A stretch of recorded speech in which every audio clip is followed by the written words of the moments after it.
बिस्मिल्लाहिर्रहमानिर्रहीम। अस्सलाम वालेकुम and welcome to Store Mac. I am Arif Hussain और आज की वीडियो में मैं डिस्कस करूंगा कि आपने अपनी लिस्टिंग का ऑडिट कैसे करना है और बैकएंड ऑप्टिमाइजेशन की बात करूंगा। But before we start our today's video, subscribe Store Mac and hit the bell icon for the latest updates. तो चलें आज की वीडियो में स्टार्ट करते हैं। आपने अपनी प्रोडक्ट लॉन्च की हो या आप as a VA services provide कर रहे हो, जब आपके सामने कोई कहता है कि मैंने लिस्टिंग ऑप्टिमाइजेशन करवानी है या करनी है, तो आपके जहन में फ़ौरन क्या क्या चीज़ आएगी?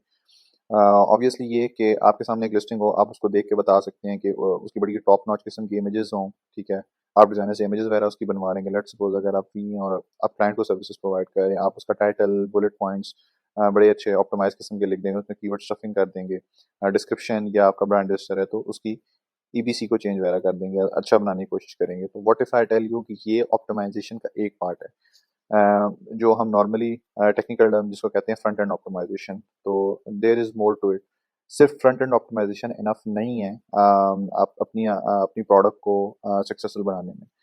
तो आज मैं आपको बताऊंगा कि क्या ऐसे और फैक्टर्स हैं जो आपको मद्देनजर रखने पड़ते हैं अगर आप कंप्लीट ऑप्टिमाइजेशन करना चाह रहे हैं।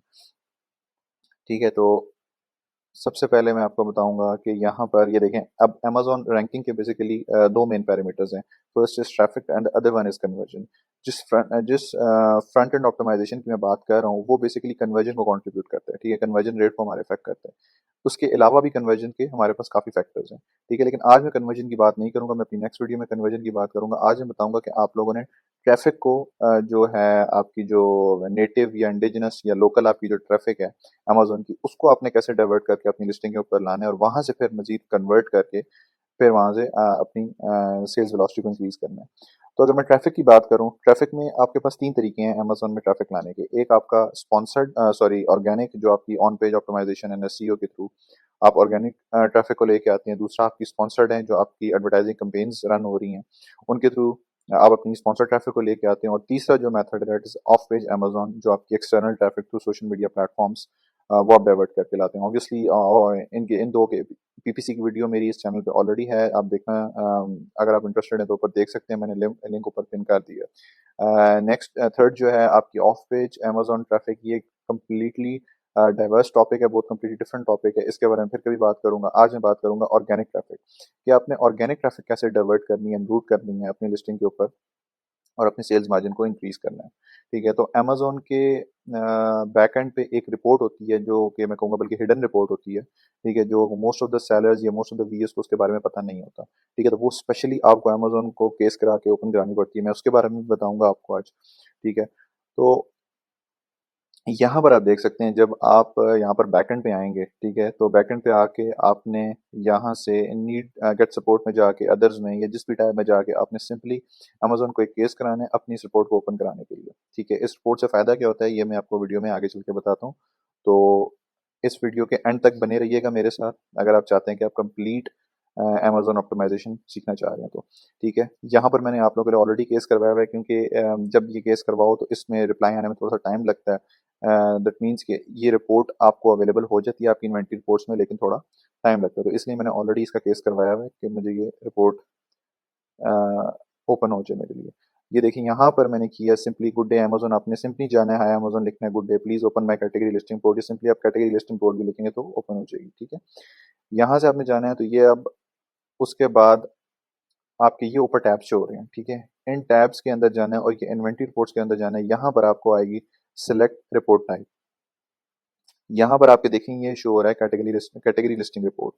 मैंने इसका पहले का भी स्क्रीनशॉट लिया था, यहाँ पर आप देख सकते हैं जब मैंने ये रिपोर्ट ओपन नहीं करवाई थी तो यहाँ पर मेरे पास कोई रिपोर्ट शो नहीं हो रही थी। जब मैंने केस करवाया अमेज़न से तो यहाँ पर एक रिपोर्ट आई है that is category listing report. ठीक है, इसको आप डाउनलोड करेंगे सिंपली यहाँ से। जब आप डाउनलोड इसको करेंगे तो ये कुछ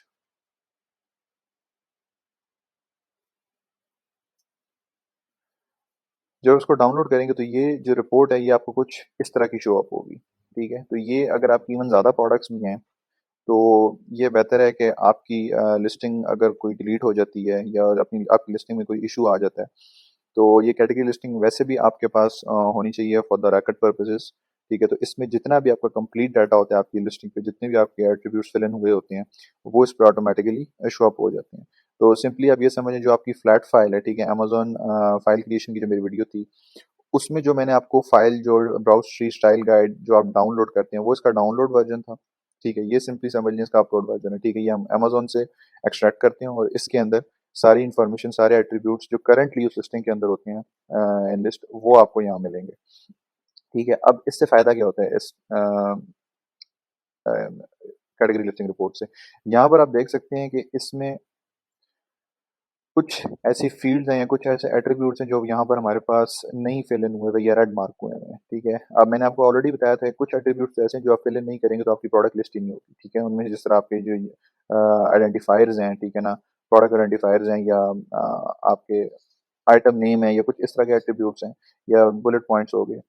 तो ये फाइल ऐसी है कि ये back end optimization plus front end optimization दोनों को अकोमोडेट करती है। मतलब इसमें bullet point, description, title, keywords जो आप लोग समझते हैं कि ऑप्टिमाइजेशन है वो तो ऑलरेडी इसमें है ही है, लेकिन इसके अलावा इसमें कई एट्रीब्यूट्स हैं जो हमें फिल इन करना काफी लाजमी है। ठीक है, अब इन एट्रीब्यूट्स को फिल इन करने से क्या होगा, मैं आपको एक इसकी ब्रॉडर पिक्चर दिखाता हूँ। ये देखें, अब लेट्स सपोज कोई भी आपकी प्रोडक्ट है, मैं यहाँ पर एक प्रोडक्ट टाइप करता हूँ, दैट इज लेमन स्क्वीजर। ठीक है, अब आपका जो अमेज़न पे कस्टमर है वो जब आता है तो उसके पास 2 तरीके होते हैं। जिस तरह अभी मैंने यहाँ पर कीवर्ड टाइप किया, ठीक है, या अब वो सर्च करके आएगा या वो ब्राउज़ करके आएगा। ब्राउज़ करने का मतलब क्या है कि यहाँ पर आप देख सकते हैं स्क्रीन के लेफ्ट साइड पे डिफरेंट डिपार्टमेंट्स बने हुए हैं, डिफरेंट फ़िल्टर्स बने हुए हैं। ठीक है ना? जो आपका ब्राउज़ नोड होता है, ठीक है ना, वो इसीलिए कहते हैं कि आपका मोस्ट एप्रोप्रिएट होना चाहिए, क्योंकि अगर आप आपको रेलेवेंट कैटेगरी में लाइक करेगा तभी आपकी जो प्रोडक्ट है वो आपका जो इंटेंडेड कस्टमर है, पोटेंशियल कस्टमर है, उसको शो अप होगी और तभी वहां से आपकी सेल्स इंक्रीज हो सकती हैं। तो यहाँ पर आप देख सकते हैं कस्टमर रिव्यूज के फिल्टर हैं, देन हमारे पास ब्रांड्स के फिल्टर हैं अगर आप ब्रांड कॉन्शियस हैं, अगर कस्टमर। नेक्स्ट आपके पास प्राइस के फिल्टर है। यहाँ पर आप देख सकते हैं कि कुछ आपके पास मटेरियल के फिल्टर हैं। ठीक है, कि ये जो प्रोडक्ट है ये किस किस मटेरियल में अवेलेबल है, प्लास्टिक में, एल्युमिनियम में, स्टेनलेस स्टील में, वुड में, किसी तरह का मटेरियल है। यहाँ पर कलर्स के फिल्टर हैं। ठीक है, तो यहाँ पर आप देख सकते हैं कि ये डिफरेंट फिल्टर्स हैं। जब कस्टमर आएगा इनको फिल्टर आउट करेगा तो जिन सेलर्स ने ये एट्रीब्यूट्स अपने बैकएंड पे डाले हुए हैं, ठीक है, तो उन्हीं को ये आपकी प्रोडक्ट शो होंगी। जिस तरह मैंने आपको पहले ही बताया था कि अमेजोन एएनएन एल्गोरिथम एक सॉफ्टवेयर है। ठीक है, तो उसको वो आपकी जो नीश से रेलेवेंसी क्रिएट करता है वो आपका इन्हीं एट्रीब्यूट्स की बेस पे करता है। तो जितने ज्यादा फील्ड्स आपने पॉपुलेट की हुई होंगी उतना अमेजोन एएनएन एल्गोरिथम को ईजी रहेगा रेलेवेंसी क्रिएट करने में। ठीक है, इसकी एग्जांपल मैं इस तरह दूंगा कि लेट्स सपोज आपके पास बॉक्सिंग ग्लव हैं या पंचिंग बैग हैं। ठीक है, अब बॉक्सिंग ग्लव की काफ़ी टाइप्स होती हैं। अब बॉक्सिंग ग्लव में अगर मटेरियल की मैं बात करूँ तो उसमें काउ हाइड लेदर होता है जिसको जर्मन लेदर कहते हैं, या फिर हमारा रेक्सीन जिसको यहाँ पर नॉर्मली कहते हैं रेक्स लेदर के, मतलब उसके बॉक्सिंग ग्लव होते हैं। फिर आपके जो वो ट्रेनिंग के लिए यूज़ होते हैं, ट्रेनिंग ग्लव्स अलग होते हैं बॉक्सिंग ग्लव में। फिर आपके बैग मिट्स होते हैं जो पंचिंग बैग जो ड्यूरिंग वर्कआउट सेशन आप ट्रेनिंग वगैरह करते हैं वो अलग होते हैं। ठीक है, तो उसमें बाकी आपके डिफरेंट साइज होते हैं बेस्ड अपॉन द वेट। और अगर मैं उसकी क्लोजर टाइप की मैं बात करूं, ठीक है, उसमें कुछ होते हैं वो लेसअप होते हैं जिसमें लेसेस होते हैं, कुछ होते हैं उसमें वेलक्रो स्ट्रैप होता है। वैल्यूज की बेस पे जो मैंने आपको बताई है, अगर लेट्स सपोज कोई कस्टमर आ रहा है और वो बॉक्सिंग ग्लव परचेज करना चाह रहा है तो उसके बाइंग पैटर्न कुछ इस तरह होंगे। वो सर्च करेगा बॉक्सिंग ग्लव विद वेलक्रो, या लेसअप बॉक्सिंग ग्लव, या बॉक्सिंग ग्लव ब्लैक, और या बॉक्सिंग ग्लव 8 ओज या 10 ओज।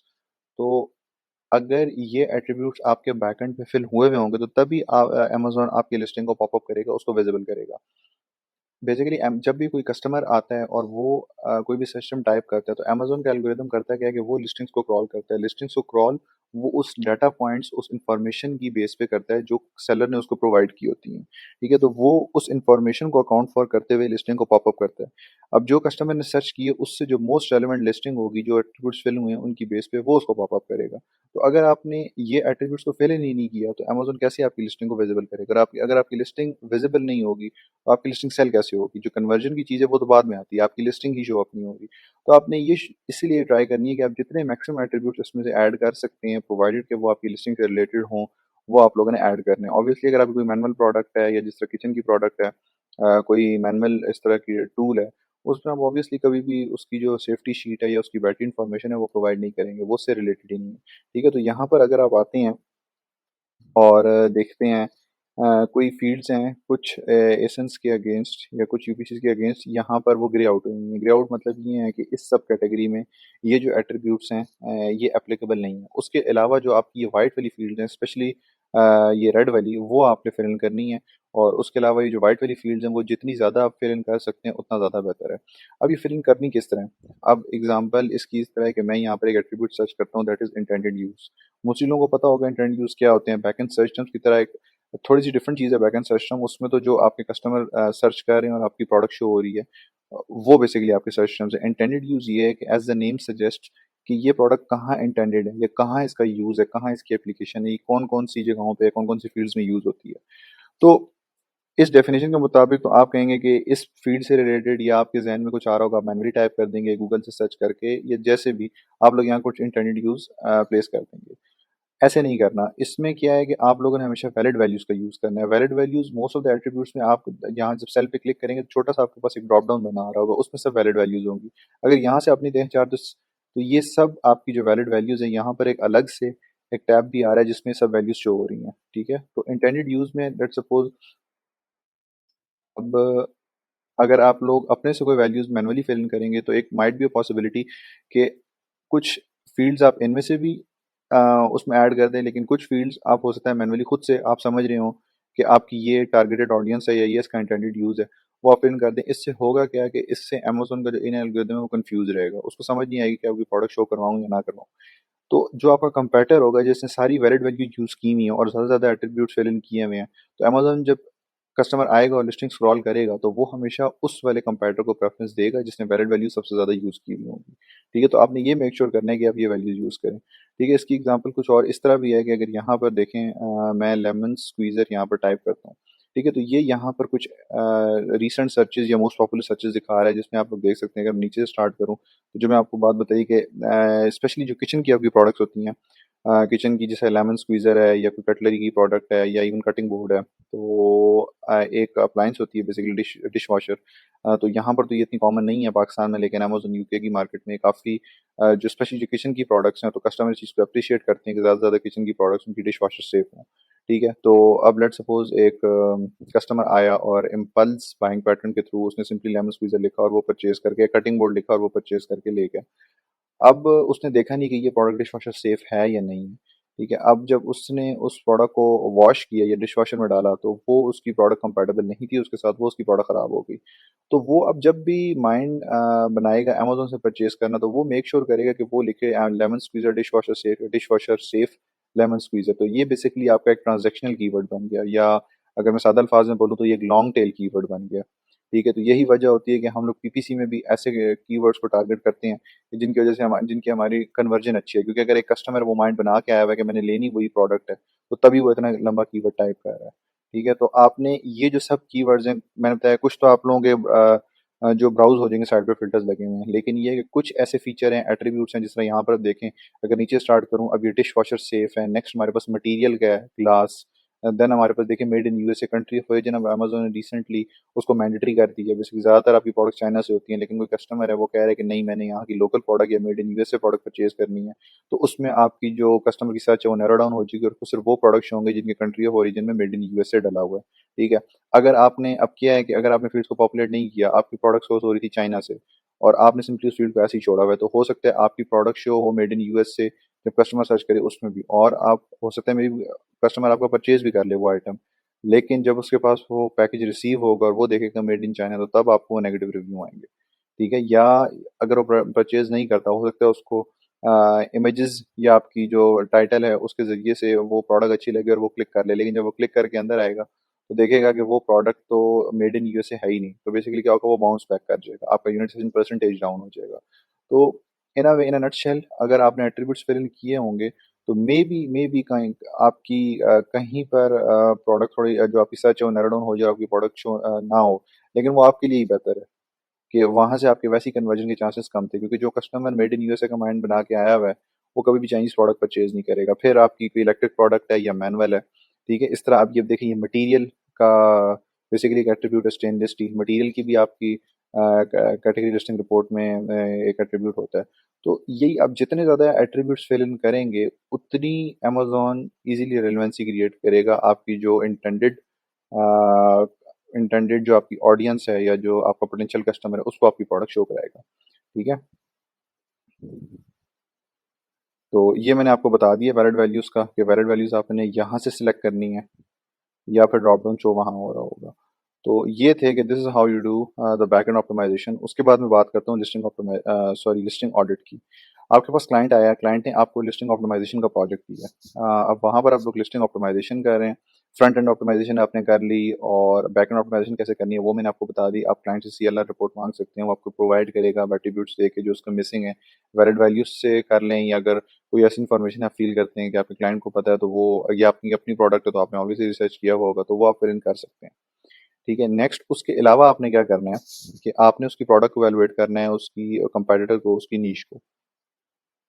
अब आप कह रहे होंगे कि मैं आपको ये सब करने का क्यों कह रहा हूँ कि आप अपना इतना टाइम और आप इतनी एफर्ट क्यों अपनी यूटिलाइज करें, जब क्लाइंट ने इस चीज़ का कहा भी नहीं है। इसकी यूटिलिटी मैं आपको बाद में बताता हूँ।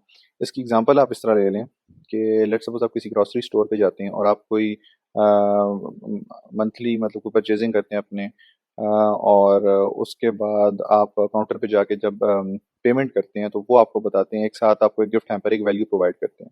जब आप उसकी जो कॉस्ट है वो एवेलुएट करते हैं, तो वो अराउंड 500 to 600 या 1000 रुपीज़ की वो गिफ्ट हैम्पर भी बनता है, और वो ऐसी चीज़ है कि जो आप यूटिलाइज कर सकते हैं। तो बेसिकली उन्होंने आपको एक वैल्यू प्रोवाइड कर दी कि ह्यूमन साइकी है, ना चाहते हुए भी आपके माइंड में होगा। जब सेकंड टाइम आप जब आपने कोई भी खरीदारी करनी होगी, परचेजिंग करनी होगी, तो आप कहेंगे कि मैं उसी ग्रोसरी स्टोर पे जाऊँ। क्यों? क्योंकि एक ह्यूमन साइकी है। तो हमें उन्होंने एक वैल्यू प्रोवाइड की, हमें एक डिस्काउंट दिया, तो हम वैसे ही उनके पास जाएंगे, बेशक नेक्स्ट टाइम वो गिफ्ट हैम्पर दें या ना दें। एक ह्यूमन साइकी डेवलप हो जाती है। Basically it's a part of service. तो यही चीज़ मैं आपको बताना चाह रहा हूँ कि अगर आप अपने क्लाइंट को एक प्रीमियम किस्म की सर्विस देंगे, तो वो ना चाहते हुए भी आपके पास वापस आएगा। दूसरी इसकी वजह ये है कि अगर आप उसको इस लेवल का काम करके देंगे, तो लेट्स सपोज वो जब उसकी जो नेक्स्ट प्रोडक्ट्स होंगी, वो उसकी लिस्टिंग ऑप्टिमाइजेशन के लिए भी और कहीं नहीं जाएगा, वो आप लोगों के पास ही आएगा। ठीक है, या इवन लिस्ट जब वो देखेगा कि आप लोगों के पास इतनी इन डेप्थ नॉलेज है, तो मे बी हो सकता है वो आपको फुल अकाउंट मैनेजमेंट की ऑफर दे दे, या फिर आपको PPC ऑफर करवा दे। तो this is gonna help you big time. Next आपका ये है कि वो, या एक और भी हो सकता है कि उसके जो और जानने वाले हैं वो बेसिकली रेफरल, उनको रेफरल या रिकमेंडेशन दे दे कि मैंने इससे काम करवाया था, इसने मुझे इस तरह से काम करके दिया, तो आप भी इससे काम करवाएं। जिस तरह मैं अगर टूल्स की बात करूं, जिस तरह मैंने अब मेरी पिछली वीडियोस में आपने देखा होगा कि मैं टूल्स यूज़ करता हूं बेसिकली AMZ टूल्स से। तो अब उनकी सर्विस इतनी टॉप नॉच किस्म की है, तो मैं आपको बेसिकली रिकमेंड कर रहा हूँ। So this word of mouth is very strong thing. ठीक है, तो अब ये प्रोडक्ट वैल्यूएशन के जो पॉइंट्स मैंने लिखे हुए हैं, इनके बारे में हम कुछ डिस्कस कर लेते हैं कि आपने अपने क्लाइंट को जो आपकी उसकी प्रोडक्ट वैल्यूएट करके देनी है, उसमें किन किन पॉइंट्स पे आपने उसको रिसर्च करके देनी है। What their per month sold is averaging. आपकी जो कंपेटिटर्स हैं, वो जो सेल कर रहे हैं, उनकी ऑन एवरेज सेल्स कितनी है। ठीक है, कि ना वो ना इतनी ज़्यादा हो कि आपको उनसे compete करना ही बहुत मुश्किल हो जाए, कि उसकी मार्केट में डेप्थ इतनी ज़्यादा हो, या वो इतनी कम भी ना हो कि उसमें ये कि आपके लिए मार्केट शेयर कुछ बचे ही ना। ठीक है, नेक्स्ट आपने बता देना है कि the average time they have been selling for, inventory age उसकी कितनी है, वो कितनी अर्से से सेल कर रहे हैं। फिर बेसिकली आपने प्राइस पॉइंट का बताना है। प्राइस पॉइंट को बेसिकली आपने ब्रेक डाउन करना है प्राइस एनालिसिस के लिए, जिसमें आपने देखना है कि नीश में उसका जो इनकी प्रोडक्ट है, उसका जो क्लाइंट की प्रोडक्ट, उसका साइज टियर क्या है, वेट क्या है, और नीश में जो साइज टियर चल रहा है वो क्या है, और उसकी बेस के ऊपर आपकी जो अमेजोन फी होगी, इसमें FBA फी और रेफरल फी होती है, और मंथली स्टोरेज कॉस्ट होती है। आप अपने क्लाइंट से पूछ सकते हैं मैन्युफैक्चरिंग कॉस्ट, जिसमें आपकी freight cost plus manufacturing cost होगा, जिसको हम कॉस्ट प्राइस भी कहते हैं। वो करके फिर आप लोगों ने बता देना है कि कितने परसेंट प्रॉफिट, 20-30% प्रॉफिट मार्जिन, या जितना भी रखना है वो रख के आप लोगों ने एक प्राइस बना के उसको देनी है। ठीक है, वो प्राइस ना इतनी कम हो कि उसके प्रॉफिट मार्जिन श्रिंक हो जाए, ना इतनी ज़्यादा हो कि एक कंपेरेटिव एज जो है वो निकल जाए। ठीक है, क्योंकि आपके पास ऑब्वियसली एक स्टार्टिंग में, या जो आपकी स्ट्रगलिंग किस्म की लिस्टिंग है, उसके पास इतनी कोई खास आपका सोशल प्रूफ नहीं होगा, रिव्यूज़ एंड रेटिंग नहीं होती, स्पेशली अगर मैं न्यू प्रोडक्ट लॉन्च की बात करूँ। तो आपके पास वैसे ही सोशल प्रूफ नहीं है, तो अगर आप प्राइस बहुत ज़्यादा रख देंगे, तो वो आपको कम्पीट करना अदर कंपेटिटर से वैसे ही बहुत मुश्किल हो जाएगा। फिर आपका ये है कि आपने उसको बताना है अपने क्लाइंट को उसकी लिस्टिंग के बारे में, कि जो और आपके कंपेटिटर्स हैं, वो इस आइटम के साथ कोई ऐड ऑन दे रहे हैं, कोई एक्सेसरी दे रहे हैं, कोई वैल्यू प्रोवाइड कर रहे हैं। फिर आपका ये जो आपके कंपेटिटर हैं, वो मोस्टली सिंगल प्रोडक्ट बेच रहे हैं, स्पेशली टॉप 10 ऑर्गेनिक स्पॉट्स में बैठे हुए हैं, या उनके स्टोर हैं, या उनके स्टोर फ्रंट में और बहुत रेटेड प्रोडक्ट हैं। बेसिकली वो क्रॉस सेलिंग कर रहे हैं कि थ्रू, या आइदर थ्रू EBC और थ्रू स्पॉन्सर्ड ब्रांड्स, जिसमें आप अपने बेस्ट सेलर के साथ बिड के अंदर ये प्रोडक्ट भी प्रमोट करके उसकी रैंक बना सकते हैं। ठीक है, तो बेसिकली ये सब आप जब उसको कंक्लूजन्स बताएंगे, तो at the end of the day उसको पता लगेगा कि मैंने किन किन जगहों पे कम्पीट करना है, किन किन जगहों पे कितना पैसा लगाना है कि मुझे अगर इनके लेवल तक पहुंचना है। ठीक है, क्योंकि क्लाइंट आपसे एक्सपेक्ट कर रहा होता है मोस्टली, क्योंकि मोस्टली लोगों को अमेजोन के बारे में नहीं पता होता कैसे काम करते हैं, तो वो बेसिकली ये चाह रहे होते हैं कि अगर आपने ऑप्टिमाइजेशन कर दिया तो ओवरनाइट आपको ऑर्डर्स आना शुरू हो जाएंगे। ठीक है, तो ऐसा तो बिल्कुल भी नहीं होगा। तो उसमें आपको बताना पड़ेगा कि क्या क्या पैरामीटर्स हैं, और with the passage of time gradually in fronts में हम लोग काम करेंगे और इन द लॉन्ग रन अपनी लिस्टिंग को ऑर्गेनिकली रैंक करेंगे। फिर आपने बताना है कि रिव्यू वेलोसिटी क्या है इस नीश के अंदर।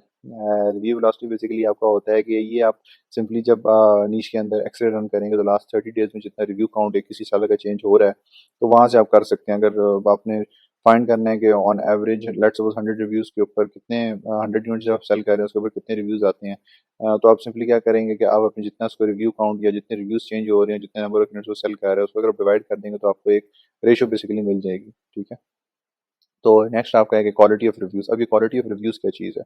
ठीक है, आपने नीश के अंदर जाना है, जो आपके कंपेटर्स हैं, लेट्स सपोज यहाँ पर मेरे पास एक लिस्टिंग है, जब उसके मैं जाता हूँ और क्वालिटी ऑफ रिव्यूज देखता हूँ। ठीक है, अब ये देखें यहाँ पर ये इमेजेस शो हो रही हैं, कई रिव्यूज होते हैं उनके अंदर वीडियोज आपकी शो हो रही होती हैं, और देखें कस्टमर्स ने कितना इन डिटेल गाइड किया हुआ है इस प्रोडक्ट के बारे में। तो ये भी बेसिकली बताना है कि आप देखें ये भी एक कन्वर्जन का बहुत बड़ा फैक्टर होता है। ठीक है, कि जो कस्टमर के रिव्यूज होते हैं वो जिन्होंने प्रोडक्ट परचेज करने होते हैं कस्टमर, उनके लिए बेसिकली एफएक्यूज होते हैं। ठीक है ना, फ्रीक्वेंटली आस्क्ड क्वेश्चन के वो इन डिटेल इन डेप्थ बता रहे होते हैं जो उनके कंसर्न्स होते हैं, because more over customer concern same ही होते हैं।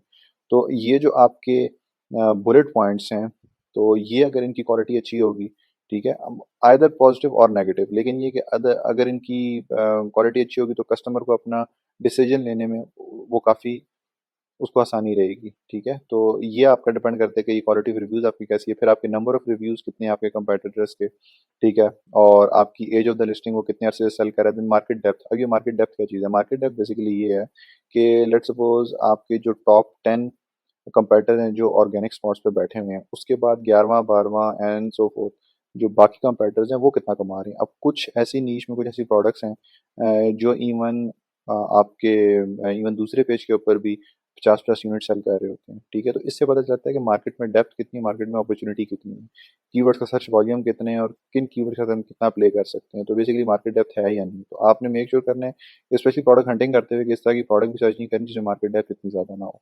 या इवन अगर आपके क्लाइंट कोई ऐसी प्रोडक्ट ले आया तो आप उसको बता सकते हैं कि आपको कंपटीशन बहुत ज़्यादा ऑफर हो, क्योंकि मोस्ट ऑफ द अगर आपकी मार्केट डेप्थ नहीं है तो इसका मतलब है कि मोस्ट ऑफ द जो मार्केट शेयर है वो आपके पहले 10 ऑर्गेनिक स्पॉट्स हैं वहीं तक 80 to 90% हो रहा है। तो ये है कि वो अब 10% में बाकी सब कंपेटिटर्स ने कम्पीट करना है, तो इसलिए आपकी प्रोडक्ट को रैंक कराना मुश्किल हो सकता है। ये बातें सब उसको आपने बतानी है, समझानी है उसको, उसको नहीं पता। ठीक है, नेक्स्ट आपके पास होता है on page listing quality. On page listing quality basically front end optimization, जिसमें आपका title, images, description, bullet points आ जाते हैं। नेक्स्ट आपको ये नॉर्मल से sales revenue at last 60 days की उसको बतानी है, ट्रेंड बताना है। ये आप सिंपली हीलियम एक्सरे वगैरह रन करेंगे वहाँ से आ जाएगी। फिर आपने नीश के बारे में उसको बताना है कि कौन कौन से सेलर हैं जो सेल कर रहे हैं। अमेजोन है इस प्रोडक्ट के अंदर, अमेजोन खुद सेल कर रहा है, अमेजोन बेसिक्स, या ज़्यादातर सेलर एफबीए सेल कर रहे हैं या एफपीएम सेल कर रहे हैं। ठीक है, नेक्स्ट आपका पीपीसी कॉस्ट है, पीपीसी कॉस्ट का उसको बजट बता देना है। ठीक है ना, ये जो पीपीसी कॉस्ट का बजट है ये सिंपली एक अप्रोक्सीमेशन होगी, ये कभी भी हम उसको एग्जैक्टली नहीं बता सकते। ठीक है, ये depending upon the current status और current health of the product आपने बेसिकली कॉस्ट को एंटिसिपेट करना है। उसमें आपने देख लेना है कि उसकी करंट स्टैंडिंग क्या है, स्पॉन्सर्ड रैंक और ऑर्गेनिक रैंक क्या है, जो आपके मेन रेलेवेंट कीवर्ड्स हैं उनके ऊपर।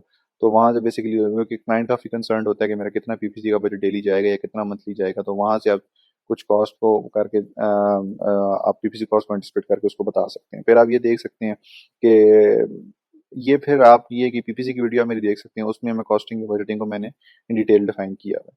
नेक्स्ट आपके पास आता है प्रोडक्ट वेट और साइज। प्रोडक्ट वेट साइज के बारे में बता दिया है कि ऐसा तो नहीं है कि इस जो कंपैरेटर है इसने कोई इस तरह की पैकेजिंग करा ली कि इसका साइज टियर कुछ पॉइंट्स की वजह से चेंज हो गया। ऑब्वियसली अगर आपका साइज टियर चेंज हो जाएगा तो आपको अमेजोन की फीस ज़्यादा चार्ज होगी। ठीक है, तो आपके प्रॉफिट मार्जिन वैसे थोड़े श्रिंक हो जाएंगे अगर आप ऑन जो एवरेज प्राइस लगाते हैं। ठीक है, तो आपने ये देख लेना है कि कंपैरेटर्स की क्या साइज टियर है, क्या वेट है और आपका क्या है। ठीक है, प्रोडक्ट का। फिर आपका ये कि प्रोडक्ट की सेलिंग प्राइस आपने क्या, वो मैंने आपको बता दी कि प्राइस पॉइंट आपने कैसे एनालिसिस करना है, और उससे आपने एक बेसिकली एक स्वीट स्पॉट जो होता है जहाँ पर आपकी ये है कि प्राइस ना बहुत कम हो और ना बहुत ज़्यादा हो। ठीक है ना, वो एक बेसिकली स्वीट स्पॉट होता है जिसके ऊपर आपकी लिस्टिंग सेल होना स्टार्ट हो जाती है, तो वो आपने उसके ऊपर बताना है। फिर नेक्स्ट आपके पास है जो BSR सेल्स रैंक, जो आपका जो बेसिकली सेल्स रैंक आपका सेल्स वेलोसिटी से ही बनता है, ठीक है, तो आपने बता देना है कि सेल्स रैंक की फ्लक्चुएशन किस तरह है कंपेटिटर्स की है क्या। नेक्स्ट आपके पास है कैश बजट टू कंप्लीट। आपके पास लेट्स सपोज कोई अगर न्यू सेलर आ रहा है, तो ये बड़ा इंपॉर्टेंट है कैश बजट टू कंप्लीट। आप उसको डिफरेंट ऑप्शंस बता देते हैं कि अगर आपने इस प्रोडक्ट को रैंक करवाना है तो उसके दो तीन मेथड्स हैं, ठीक है। आपने ये नहीं कहना है उसको स्ट्रेट अवे कि भाई उसकी लेट्स सपोज $30 की प्रोडक्ट है और उसमें 200 यूनिट आप कह दें जी गिव अवेज करानी, $6,000 ये बन गया, साथ आपकी जो चार्जेस होंगे वो 6 साढ़े 6 हज़ार, उसका बजट ही 5,000 है, ठीक है। तो वो सुन के ही आपको बेसिकली वो भाग जाएगा। तो ये काम आपने नहीं करना, या वो बॉदर नहीं करेगा आपको रिप्लाई करना। तो आपने उसको डिफरेंट बता देना है कि डिफरेंट स्ट्रैटेजीज की, अगर आप गिव अवे स्ट्रैटेजी करते हो तो उसमें आपका ये बजट होगा। उसके बाद अगर आप एग्रेसिव PPC की तरफ जाते हो तो स्टार्टिंग में आपका ये बजट होगा, ठीक है। या आपका जो third and most effective way है जो ब्रांड बिल्डिंग है, ठीक है, जिसमें आप सोशल मीडिया के थ्रू अपनी सोशल मीडिया प्रेजेंस पहले बनाते हो लॉन्च से, और अपनी इस तरह की पोस्ट और इस तरह का कंटेंट, इस तरह का मटेरियल डाल के आप जो आपकी इंटेंट जो बायर है उसको आप एंगेज करते हो। तो फिर उस पे ये है कि जब आप लॉन्च करते हो शुरू में एंगेजमेंट कैंपेन्स वगैरह चला के जो आप एड सेट बनाते हो फेसबुक के थ्रू, वहाँ से आपको एक बूस्ट मिल सकता है न्यू स्टार्टिंग प्रोडक्ट को। लेकिन वो थोड़ा ब्रांड बिल्डिंग ऑब्वियसली वो थोड़ा स्लो एंड थोड़ा सा लॉन्ग प्रोसेस है।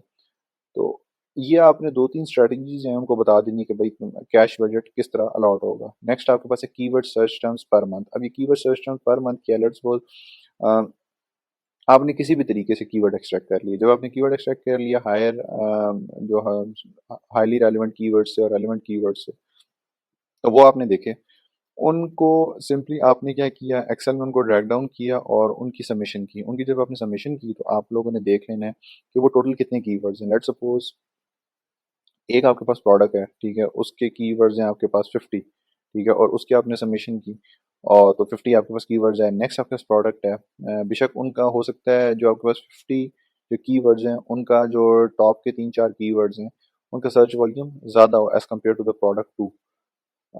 अब आपने प्रोडक्ट टू के लेकिन जब कीवर्ड्स देखें तो उसमें आपको अराउंड 100 कीवर्ड्स मिले, 100 जो रेलिवेंट थे या हाईली रेलिवेंट या सुपर रेलिवेंट जो भी आप कहें।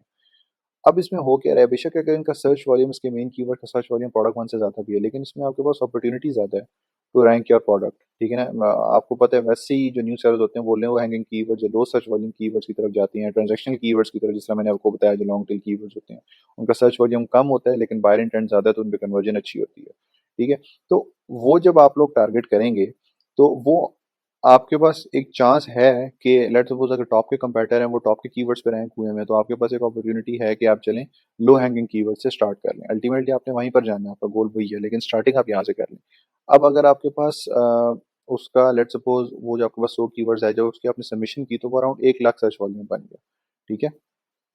तो अगर 1 लाख सर्च वॉल्यूम बन गया तो इसका मतलब क्या है कि आपके पास अब इतनी बड़ी 1 लाख जो ऑडियंस का पूल है उसको आप टारगेट कर सकते हैं। तो उसमें काफ़ी आपके पास पॉसिबिलिटी होगी कि आपकी आप कुछ ना कुछ मार्केट का शेयर कैप्चर कर सकते हैं, ठीक है। तो ये बड़ा इंपॉर्टेंट है। नेक्स्ट आपके पास आ जाता है कि जो आपके कंपेटिटर हैं वो ऑर्गेनिक ट्रैफिक के साथ साथ अपनी जो स्पॉन्सर्ड ट्रैफिक है वो भी लेके आ रहे हैं थ्रू स्पॉन्सर्ड प्रोडक्ट या स्पॉन्सर्ड ब्रांड या डिस्प्ले ऐड या वीडियो एड्स चला रहे हैं। फिर आपकी जिन जिन कीवर्ड्स के ऊपर वो रैंक है, रेलेवेंट कीवर्ड्स के ऊपर उनके ऊपर उनकी स्पॉन्सर्ड और ऑर्गेनिक रैंकिंग कितनी है, ठीक है। तो उससे बड़ा फ़र्क पड़ता है कि अब लेट्स सपोज़ एक कीवर्ड है उसके ऊपर उनकी ऑर्गेनिक रैंक भी एक कंपैरेटर की बहुत अच्छी है, ऑब्वियसली उसकी विजिबिलिटी वैसी होगी, या उसकी स्पॉन्सर्ड रैंक अच्छी है, तो मुमकिन है कि वो जितनी लिस्टिंग एज है उसकी स्पॉन्सर्ड रैंक अच्छी है, उसने अमेज़न को काफ़ी पे किया हुआ है, रेवेन्यू जनरेट करके दिया हुआ है, तो उसका CPC उसको वैसे ही कम चार्ज होगा, ठीक है, जिसकी स्पॉन्सर्ड रैंक किसी कीवर्ड के ऊपर अच्छी है। तो ऑब्वियसली ये डिपेंड करता है कि आपकी कंपेटिटर्स की बिड्स क्या हैं, लेकिन अगर आपकी स्पॉन्सर्ड रैंक अच्छी है तो आपको अल्टीमेटली CPC कॉस्ट रिलेटिवली एक न्यू सेलर के कंपैरेटिवली कम चार्ज होगा उस सेलर को, ठीक है। तो how many units per day are they selling, कितने यूनिट वो दिन के सेल कर रहे हैं, ठीक है। और उसके बाद क्या उनकी अपनी वेबसाइट है, गूगल पे चेक कर लेंगे। Then they have do they have the social media presence, YouTube, Instagram या पिंटरेस्ट या टिकटॉक, किसी के भी थ्रू उनकी सोशल मीडिया प्रेजेंस है और उस सोशल मीडिया के ऊपर वो एड्स रन कर रहे हैं, ठीक है। और अगर उनकी वेबसाइट है तो वेबसाइट गूगल पे कहाँ रैंक कर रही है आप चेक करेंगे, ठीक है। उसके बाद क्या है कि उनकी जो लिस्टिंग है उन पर कितनी ट्रैफिक आ रही है, ठीक है, जो अमेज़न की है, तो result search engine result page, ठीक है ना, उसको अमेज़न सर्च भी बोलते हैं। ये आप बेसिकली ब्रांड एनालिटिक्स के थ्रू उनका जो क्लिक शेयर है वो देख के आप बता सकते हैं कि उनके ऊपर कितनी ट्रैफिक आ रही है। देन फिर उनकी जो ट्रैफिक अदर अब जो उनकी वेबसाइट पे या सोशल मीडिया प्रेजेंस है उन पे कितनी ट्रैफिक दिन की आ रही है, और जो उनकी लेट्स सपोज जो पोस्ट हैं या सोशल मीडिया प्रेजेंस है उनके नीचे एंगेजमेंट कितनी है, लाइक्स और कमेंट्स कितने हैं। तो ये सब बेसिकली जो ये आपको मैंने बाद में फैक्टर्स बताए, ये एक्सटर्नल ट्रैफिक के हैं, ठीक है, कि उनके जो कंपेटिटर वो एक्सटर्नल ट्रैफिक लेके आ रहे हैं या नहीं आ रहे। तो ये इवन अगर आपको मैं कहता हूँ स्टार्टिंग में अगर आपको ये चीज़ें जो एक्सटर्नल ट्रैफिक की हैं वो नहीं भी पता, तो ये आप जो प्रोडक्ट वैल्यूएशन कर रहे हैं इसमें अगर आप ये सब फैक्टर्स भी, और इसमें अगर आपने एक और सोशल लिसनिंग का एक और एक पॉइंट ऐड कर लेना है, जिसमें आपने अपने कंपेटिटर्स के जो रिव्यूज़ हैं उनको रीड करना है और बता देना है कि नीश में ऐसी क्या एक अभी तक कोई इश्यूज चल रहे हैं जिनको अगर आप अपनी लिस्टिंग में एड्रेस कर लें तो आपको एक कंपेटिटिव एज मिल सकता है। एक रैंकिंग स्ट्रेटजी ये भी है कि अभी तक कोई कंपेटिटर इसको रिजॉल्व नहीं कर रहा, तो वो आप फिजिकल पेन एलिमिनेट करें कस्टमर की अपनी लिस्टिंग के थ्रू, ठीक है। तो और ये है कि जो उनके FAQs हैं, ठीक है, जो फ्रिक्वेंटली आस्क्ड क्वेश्चन है वो आप अपनी लिस्टिंग कॉपी जो है उसमें आंसर करेंगे। तो अगर कस्टमर को स्टार्टिंग में ही उसके बुलेट पॉइंट्स में ही उसके सवालों का जवाब मिल जाएगा, उसको नीचे स्क्रॉल करना नहीं पड़ रहा, तो वहीं से भी चांसेस है कि वो कन्वर्ट हो, क्योंकि कोशिश यही है, जनरल प्रैक्टिस यही है कि जितना वो नीचे स्क्रॉल डाउन करेगा, ठीक है, जितना वो प्रोलॉन्ग होगा, तो उसका डिसीजन लेने में जितना डिले आएगा, चांसेस यही है कि आपकी कन्वर्जन उतनी कम होगी, ठीक है। अगर वो वहीं से कन्वर्ट हो रहा है तो इम्पल्स बाइंग पैटर्न के थ्रू चल रहा है, तो आपकी कन्वर्जन के चांसेस आते हैं, क्योंकि नीचे जब वो आएगा स्क्रॉल करके आपकी लिस्टिंग पे जो प्रोडक्ट डिटेल पेज है, तो उस पर और कंपेटिटर्स भी स्पॉन्सर्ड के एड्स उसको शो अप हो रहे होंगे और काफ़ी एड्स। तो आपने वो सब चीज़ें अपने लिस्टिंग कॉपी में उसको ऑलरेडी बता देनी है, ठीक है। तो ये है प्रॉपर तरीका कि आपने बेसिकली ऑप्टिमाइजेशन किस तरह करनी है, और फिर आप अपने क्लाइंट को लिस्टिंग ऑडिट एक प्रीमियम सर्विस किस तरह देंगे। इसकी मैं आप लोगों को इसकी मैं आपको प्रैक्टिकल एग्जांपल बता सकता हूँ। ये हमारी टीम का ये बेसिकली जो हम लोग अपर अकाउंट रन करते हैं, तो यहाँ पर देखें एक जर्मन क्लाइंट था, वो मेरे पास आया, ठीक है। स्टार्टिंग में थोड़ा सा उसका बजट कम था जितना मैं बेसिकली चार्ज करता हूँ। ये जो मैंने आपको तरीका बताया, इस तरह आप एक लिस्टिंग ऑप्टिमाइजेशन अब आप पे है। लिस्टिंग ऑप्टिमाइजेशन का लोग नॉर्मली $50 भी लेते हैं, और मैं तकरीबन $250 से $300 भी चार्ज करता हूँ, और क्लाइंट्स आपको इजीली देते हैं, प्रोवाइडेड कि आप आपको वैल्यू प्रोवाइड करें, उनको बताएं ये सब पैरामीटर्स। तो अब इस क्लाइंट का उतना बजट नहीं था। अब ये है कि मैंने समहाउ से नेगोशिएट करके $200 पे उसको लिस्टिंग ऑप्टिमाइजेशन करके दी फॉर वन प्रोडक्ट, ठीक है। अब ये उसके रिव्यूज थे, ठीक है। वो जर्मन था, उसकी थोड़ी सी कंफ्यूज प्रोडक्ट थी, थोड़ी मुश्किल प्रोडक्ट थी, तो ये आप खुद पढ़ सकते हैं, ठीक है। अब यहाँ पर आप देख सकते हैं कि ये जो उसने लिखा है, will hire him again and won't hesitate to pay double when my budget grows. तो this is what I am telling you guys, कि अगर आप क्लाइंट को आप वैल्यू प्रोवाइड करेंगे तो वो नेक्स्ट टाइम आएगा और वो will be more than happy to pay you more. तो अगर आप इन सब फैक्टर्स को अकोमोडेट करेंगे तो आप यही लिस्टिंग जो $50 में लोग करते हैं, आप $250 से $300 में भी ये लिस्टिंग ऑडिट या लिस्टिंग ऑप्टिमाइजेशन को करके दे सकते हैं, ठीक है। सो आज की वीडियो में मैंने बात की आपसे कैसे आप अपने क्लाइंट की लिस्टिंग को ऑडिट करना है और उसकी कंप्लीट ऑप्टिमाइजेशन करनी है to prove the relevancy to the N and algorithm. अब नेक्स्ट जो मेरी वीडियो आएगी उसमें मैं कन्वर्जन की बात करूंगा। So if you are interested enough for the next part, do subscribe my page and turn the notifications on. With this note, I am signing off. मिलते हैं नेक्स्ट वीडियो में। Till then, take care and Allah Hafiz.